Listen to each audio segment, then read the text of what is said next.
Friday prayers at Beijing's most famous mosque. It may not match the majesty of Mecca, but this is still the most important place of Islamic worship in the Chinese capital.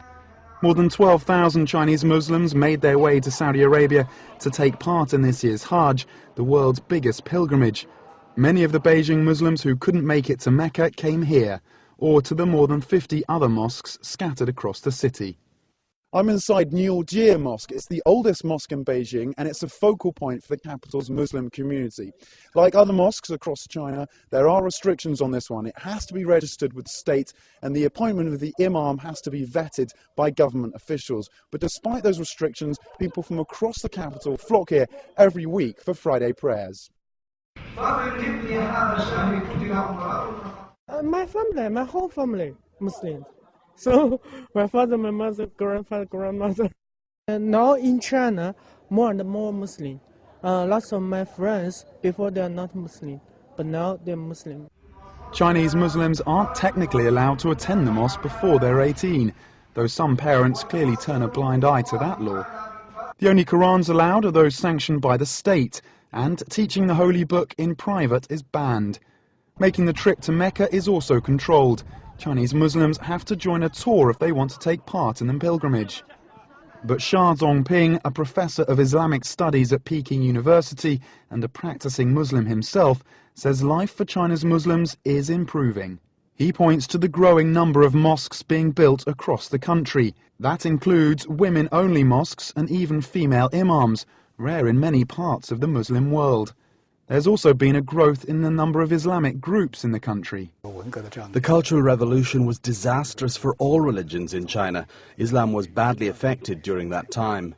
But since reform and opening up in 1978, things have improved. Islam has a long history in China, dating as far back as the year 650, when the uncle of the Prophet Muhammad was said to have been sent as an official envoy to the Chinese emperor.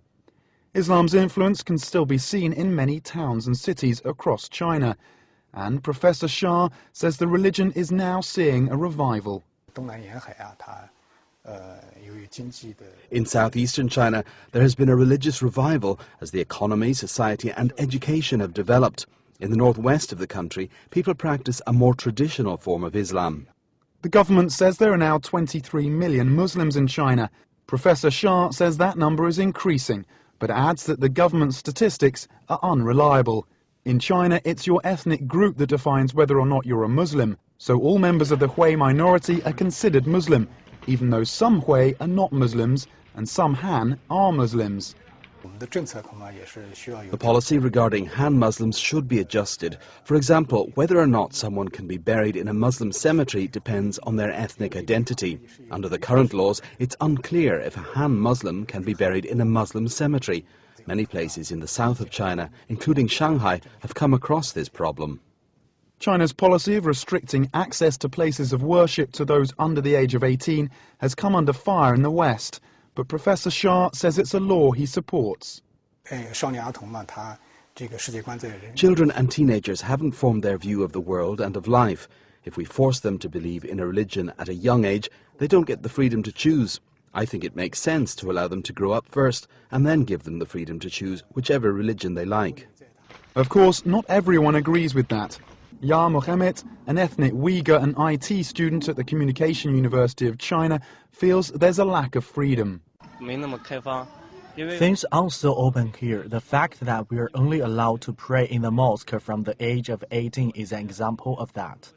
Rayela, also an ethnic Uyghur and an 18-year-old journalism student who goes by one name, says the biggest problem she's faced is ignorance.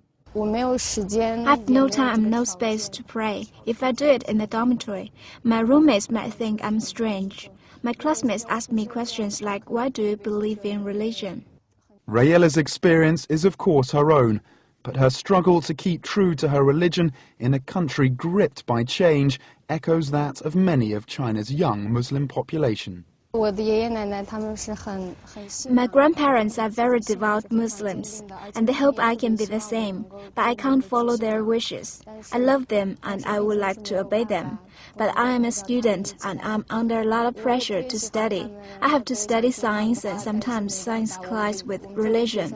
This is the era I'm living in and I have to fit in with society. Tom Mackenzie, BON.